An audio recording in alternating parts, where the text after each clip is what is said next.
ผู้เฒ่ามาแต่บ้านไหนบ้านนี่แหละโอ้กอกยาเจ้าขักเนาะนภาพปลาซิวเพิ่นมาแต่ไสนี่มาจะเที่ยวเลยเว้าเข้าป่าลายแล้ว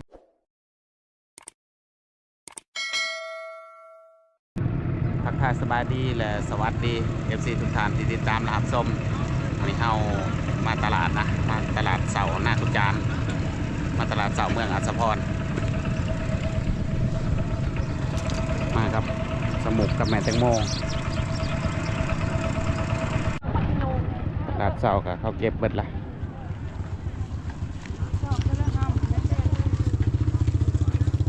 ถึงห้ามบ่สอบเท่าไรเอาบ่เอา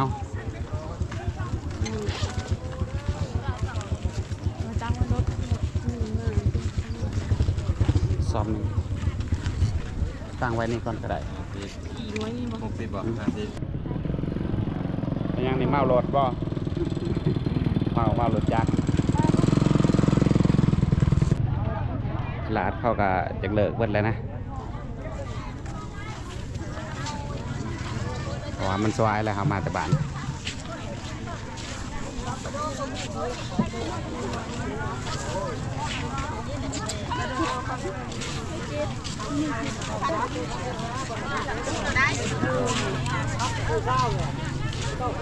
เป็นสัตว์ป่ายังกับเขาขายเบิดละ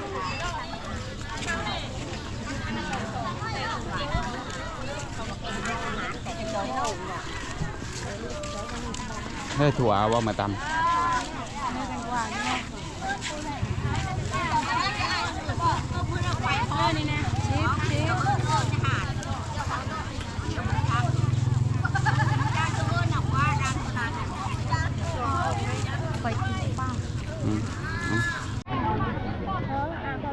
กินเป็นบ่มายังจ้าวะแกมาก่อนเอาโลนึง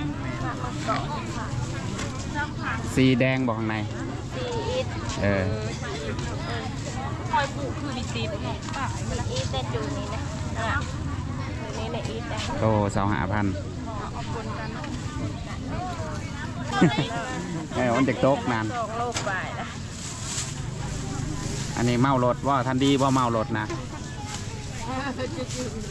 เมารถกับเมารถจักรเลยนะ50ขายยังพ่อเฒ่ากระดงพัดขายได้อันนี้นะอันนี้25ลงพัดอัน35เอาบ่เฮ้ยเอาลงพัดน่ะยังไงซื้อซอยเพิ่นแน่พ่อเฒ่ามาแต่บ้านไหนบ้านนี่แหละโอ้กอกยาเจ้าขักเนาะ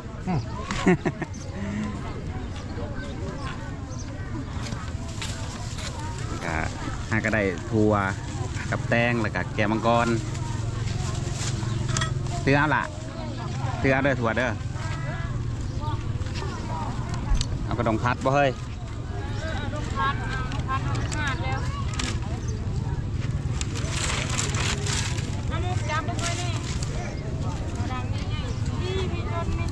นี่แหละ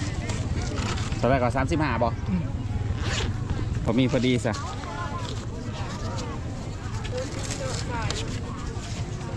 ให้เจ้า40,000เลยเอาขอบใจ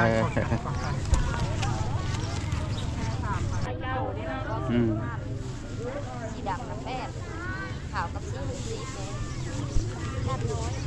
ยาเนี่ยเป็นยาปลุกบ่ยาจูดตอนนี้นะคะนี่ยาเอาเห็น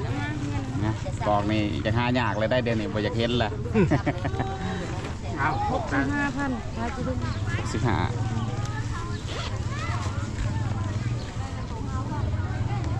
เอาเบอร์10กับเบอร์5นี่เด้อเอาเบอร์9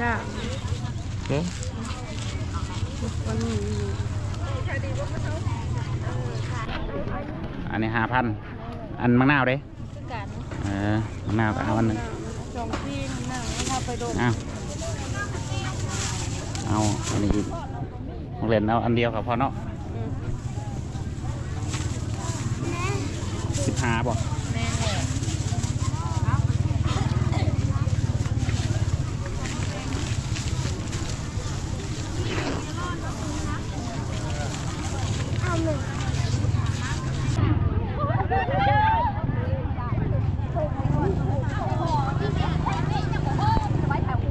ลาก็เมื่อเลยนะ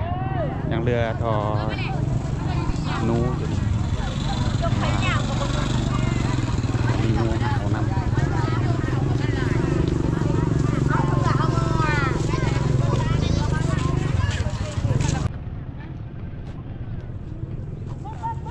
แม่เครื่องเต็มรถบัดนี้จะเอาเมื่อได้บัดนี้บะหมกยางเมื่อเด้อ เมาโหลดนะยางเอาแซ่บบ่แกมาก่อนนะฮะ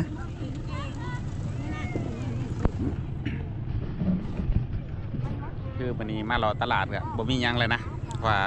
ซอยแล้วมากอะมาจากบ้านเป็นเครื่องของสัตว์ปลายังกะเขาขายเบิดละจากหน่อยทานรถไทยมานะให้คนขับรถไทยมามันอยากมาสื่อปูนน้ำสื่อปูนแล้วก็มาสื่อเครื่องสื่อของสื่อห้ำเมื่อเกิดเป็ดเกิดไก่น้ำวันนี้เราไปพาสมุกไปกินข้าวกันนะเพิ่นว่าจะกินข้าวแล้วตื่นมาแต่เช้าๆพวก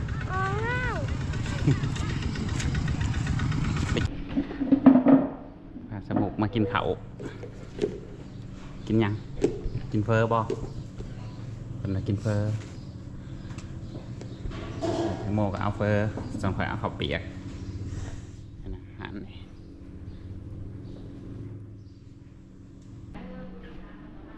อยากเอานมกินนมใช่ปะ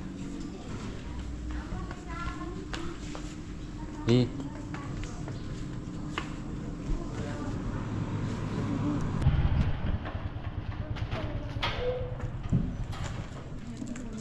กินนมก่อนรถมานี่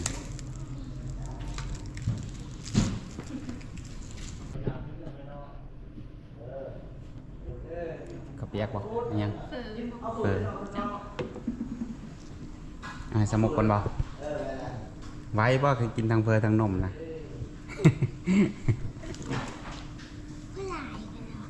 ลายกินเมื่อด้อลายปรุงให้ลูกนะ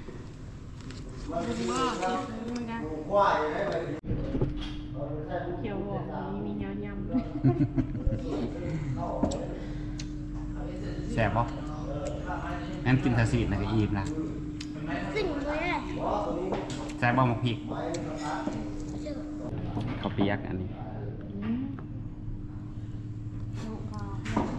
ข้าวเปียกแต่แซ่บไปดิ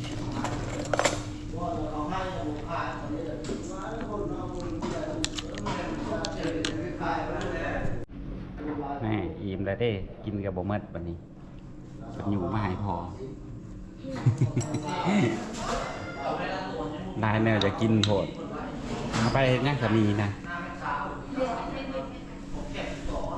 กินเขาวแล้วพาสมุกมาเลาะตลาดเอาบ่เสือนะเอาส่งบ่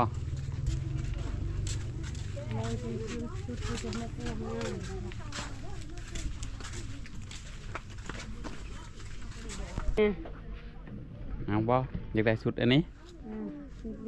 เสื้อผู้ใหญ่นิดน้อยน้อย นี่แหละยำ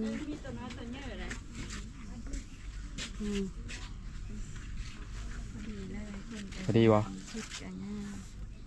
ลองเบิ่งอีละลองนุ้งเลยแกะเสือเห็นยาวอีละลองมึงนู้มากกว่าเมียว ไปลองมึงว่าลองมึงกันนะ มันใหญ่หรือมันน้อยอีละมาลองก็มาแค่ออกเสือนะแกจะเห็นยาวกับลองนุ้งเบิ่งเอาชุดมักสีแดงเพิ่นว่าเอาสีนั้นมาเนาะอีละมาลองมึงก่อนเอากับบ่ลองมันใหญ่โพดได้นะมาลองมึงดูใหญ่เนาะตัวนั้นตัวนี้พอดีเป็นชม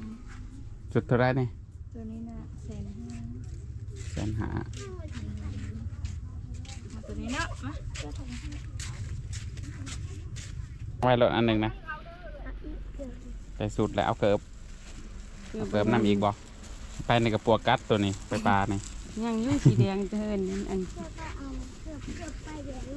เกือบไปแดงเอาเกิบปลายแดง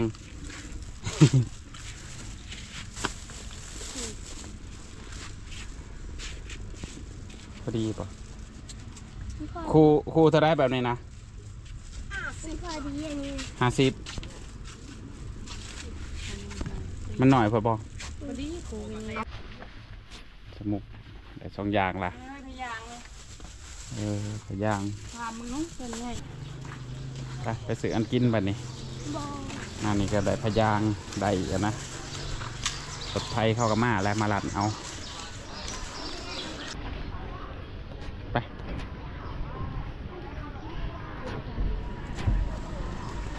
นะอันนี้ซื้อไปฝากคนขับรถเอามีแต่ซองฟองกับปิ่งไก่ วันวัน มีกินมาได้ละนะคนขับรถเอา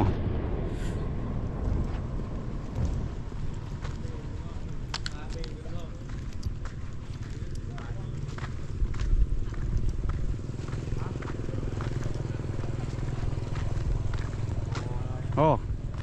ไปดิ นภาพปลาซิวขันมาแต่ไส้นี่ มาจะเที่ยวแล้วเว้าเข้าป่าหลายแล้วมาใน ไป เมือง เห็นยังสมือแดงๆนะโอ้ผลไปธนาคารผู้ใดนภาพปลาซิวมีเงินนะ กินมากอันนั้นมามังกรนี่นะแดงๆพอดีสบายดี หันประวัติก็มาวันนี้ไปยังวันนี้ มาเล่นมื้อนี้ อันนี้ก็คนขับรถเฮาซื้อมาฝากเพิ่น ในของฝากขับรถ คือซื้อมามีคู่เดียวหำโป่งได้เอา เอาแล้วใช้ยกครับหน่อยครับใหญ่กับผู้นั้นและหำโปง อันนี้พะย่างซื้อเตรียมสิเข่าปลาได้อันนี้ พอดีก็ลืมพอดีย่าซื้อมาเฮ้ กระแป้งก็มาเมื่อนี้ ไปดี พาน้ำคอยเด้อนี่เด้อ บ่ บ่ค่อยมีดปีนมืออื่นนะ บ่มาหอดค่ะกินข้าวน้ำกันเมื่อนี้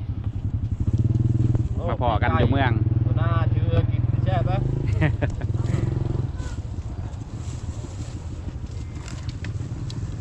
เขาอยู่เมืองเขาอยู่หน้าหรอก อืม ปิงไก่อาจจะพอดนี่แม่นปิงไก่เชโน่ได้ได้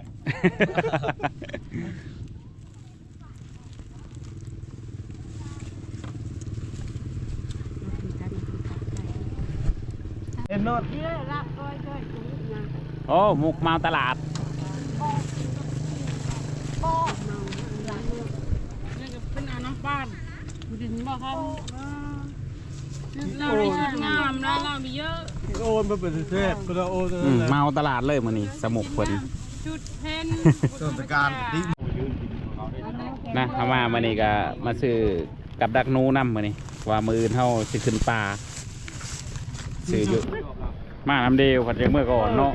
จักกับผู้เจอรถไทยนี่รถไทยแก้เมืองยัดมัน วันนี้สิไปซื้อเอาปูนนะแพก็สิได้พากันเมื่อ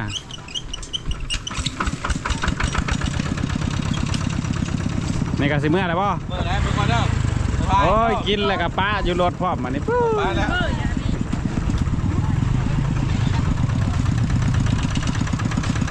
เขาในพานปลาซิวมาก่อนนะทุกคนสิไปเอาไปซื้อปูนซะก่อนใส่รถแล้วก็จังสิได้เมื่อเพราะว่าก็ขี่รถไทยมากับคนขับรถห้ามวันนี้ เอาซื้อเกลือกแล้วเขาก็ซื้อเมื่อนะบัดนี้และคลิปนี้เขาก็สิได้ปิดคลิปไปเพียงเท่านี้แหละขอบใจที่ติดตามและรับชมคลิปหน้าพบกันใหม่ในเวลา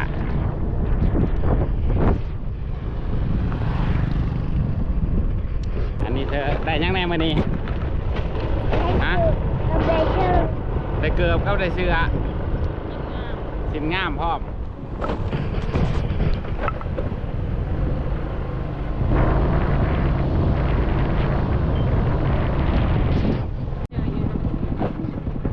รถเท่า5 9นี้คนปูนกับตะนางเมื่อมานี่